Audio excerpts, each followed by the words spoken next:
আসসালামু আলাইকুম আরহামতুল্লাহ। আপনারা সবাই কেমন আছেন? তো আজকে একটু অন্য টাইপের একটু ভিন্ন টাইপের ভিডিও করতে যাচ্ছি।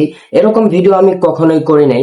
তো আজকে আমি এই ভিডিওটার মাধ্যমে আমি আপনাদেরকে শেখাবো মাত্র 3টা আমল, কোরআনি আমল, যে আমলগুলো করে আপনারা আপনাদের জীবনের অনেক সমস্যার সমাধান করে ফেলতে পারবেন। তো চলুন ভিডিওটি শুরু করি। আপনারা যারা ইউটিউব চ্যানেল থেকে দেখছেন অবশ্যই আমার ইউটিউব চ্যানেলটি সাবস্ক্রাইব করে দিবেন, আর যারা ফেসবুক থেকে দেখছেন অবশ্যই ফেসবুক পেজটি ফলো করে দিবেন। আসসালামু আলাইকুম রহমতুল্লাহ। সর্বপ্রথম আমি যে আমলটির কথা বলবো সেই আমলটি হলো ফল সুস্বাদু হওয়ার আমল। তো আমরা অনেক ফল খাই, অনেক ফল আমাদের কাছে সুস্বাদু লাগে না, কেমন তিতা লাগে, মিঠা লাগে, পাইনসা লাগে, এক একজনের কাছে এক এক রকম লাগে। তো এই ফলটাই যদি সুস্বাদু হয়ে যায়, তাও বলে যদি একটা কোরআনের আমল করার মাধ্যমে, তাহলে কেমন হয়? তো চলুন আজকের এই আমলটি জেনে নিই। এই আমলটি আপনাকে করতে হবে যখন আপনি ফল কাটবেন বা খোসা ছিলাবেন, ওই যে ছিলাইতেছেন খোসা অথবা ফল কাটতেছেন, ওই মুহূর্তে আপনাকে এই আয়াতটা পাঠ করতে হবে। সূরা বাকারার 71 নম্বর আয়াত, ফাযাবাহুহা ওয়া মা কাদু ইয়াফআলুন। এই আয়াতটি পাঠ করে আপনি যদি কোনো ফলের খোসা বা ফলটা কাটেন, তাহলে ওই ফলটি আল্লাহর রহমতে সুস্বাদু হয়ে যাবে। আরেকটা কথা বলে রাখি, আমি আপনাকে গ্যারান্টি দিব না যে এই আমলটি করার সাথে সাথে আপনার ফল সুস্বাদু হয়ে যাবে। তবে হ্যাঁ, এখানেও একটা কথা আছে, আপনি যদি এই আমলটি করে ওই মহান আল্লাহ রাব্বুল আলামিনের উপর বিশ্বাস রাখতে পারেন, ভরসা রাখতে পারেন, ইনশাআল্লাহ আপনার এই আমলটি কাজে আসবে।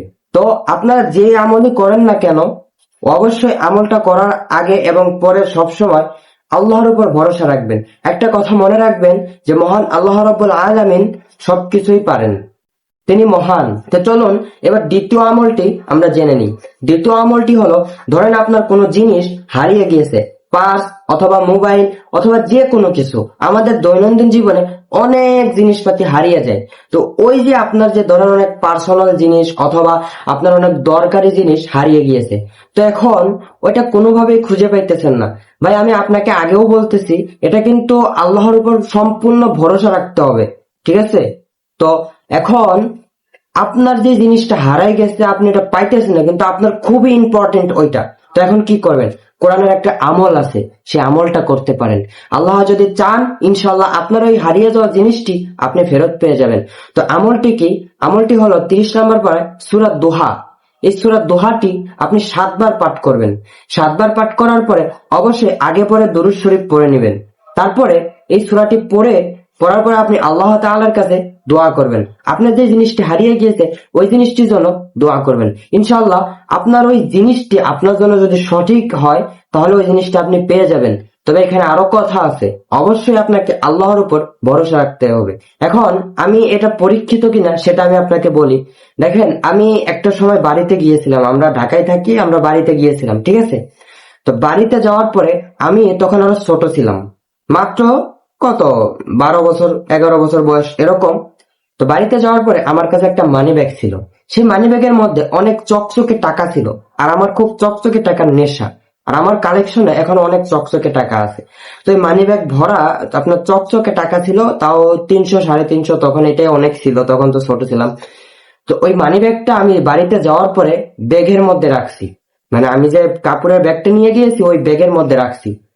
তো তারপর থেকে ওই যে রাখছি এইটুকু মনে আছে, এরপর থেকে আমি আমার ওই মানি ব্যাগ কোথাও খুঁজে পাই নাই। একটা সপ্তাহ গ্রামের বাড়িতে ছিলাম, ওই পুরো একটা সপ্তাহ গ্রামের বাড়ির যত ঘর আছে সব, আমাদের যে ঘরগুলো আছে সব একবারে তন্ন তন্ন করে খুঁজেছি, সব বের করে খুঁজেছি, ব্যাগ বাহিরে নিয়ে যা ঝাড়ছি এরকম, তাও আমার মানি ব্যাগ পাইনি। তারপরে কি হয়েছে জানেন? তখন আমি এই আমলটা করলাম, সূরা দোহা 7 বার পাঠ করলাম। পাঠ করার পরে আল্লাহর কাছে দোয়া করলাম, সবসময় দোয়া করতাম। এক সপ্তাহ পরে আমি যখন ঢাকায় গেলাম, ঢাকায় যাওয়ার পরে যখন আমি আমার ব্যাগ থেকে কাপড় বের করতেছি, আমার আম্মু যখন কাপড়গুলো বের করতেছিল, তখন আমার আম্মু দেখে যে ব্যাগের মধ্যে মানি ব্যাগ। আমার আম্মু বলতেছে, এই যে তোর মানি ব্যাগ। আমি ভাই বিশ্বাস করবেন, আমি অবাক হয়ে গিয়েছি যে ব্যাগ বাহিরে এনে যে এইভাবে ঝাড়ছি, ঝাড়ার পরেও কোনো কিছু বের হয় নাই, তন্ন তন্ন করে ব্যাগ খুঁজেছি, তাও পাইনি। কিন্তু ওই মুহূর্তে যখন আমি আমার মানি ব্যাগটা পাইলাম, বিশ্বাস করবেন না আমি যে কতটা খুশি হয়েছি। কিন্তু এখানে আমার কথা আছে, আমি যে আমলটা করেছি, যে ধৈর্য ধরেছি, এখানে কিন্তু সম্পূর্ণ পরিমাণে আমি আল্লাহর উপর ভরসা রেখেছিলাম। আর হ্যাঁ, আপনি কোরআনের যে কোনো আমলই করেন না কেন, অবশ্যই আপনাকে ধৈর্য ধরতে হবে। ধৈর্য না ধরে আপনি কখনোই কোনো ফল পাবেন না। তো চলুন আমরা জেনে নিই এবার 3 নাম্বার আমলটি। 3 নাম্বার আমলটি হলো ইমানের সাথে মৃত্যু নসিব হওয়ার আমল। আমরা অনেকেই চাই, আমাদের অনেকেরই মনে ইচ্ছা যে আমাদের মৃত্যুটা হবে, এটা একদম সত্যি। আমরা অনেকেই চাই যে আমাদের মৃত্যুটা যেন ইমানের সহিত হয়। তো এই ইমানের সহিত মৃত্যু হওয়ার জন্য কিন্তু আমল আছে, আপনি চাইলে করতে পারেন। আমলটি হলো সূরা আল ইমরানের 8 নম্বর আয়াত, রব্বানা লা তুযিগ কুলুবানা বা'দা ইয হাদাইতানা ওয়া হাব লানা মিন লাদুনকা রাহমা ইন্নাকা আনতাল ওয়াহ্হাব।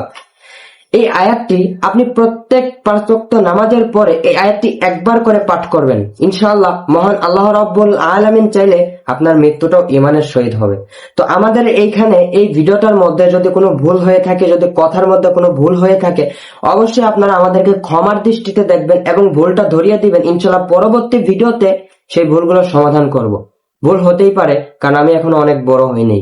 সো সবাই ভালো থাকবেন, সুস্থ থাকবেন, আর নিয়মিত এই 3টা আমল করতে থাকুন।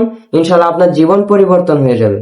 আর আপনারা যদি চান এরকম মাঝে মাঝে আমলের কিছু ভিডিও দিই, ইনশাল্লাহ আপনারা এটা চাইলে কমেন্ট করতে পারেন, আমি দিব। সো সবাই ভালো থাকবেন, সুস্থ থাকবেন। আসসালামু আলাইকুম। যারা আমাদের ভিডিওটি ফেসবুক থেকে দেখছেন, অবশ্যই আমাদের ফেসবুক পেজটি ফলো করে পাশে থাকবেন। আর যারা ইউটিউব থেকে দেখছেন, অবশ্যই আমাদের ইউটিউব চ্যানেলটি সাবস্ক্রাইব করে বেল আইকনটি বাজিয়ে দিবেন। আসসালামু আলাইকুম ওয়া রাহমাতুল্লাহ।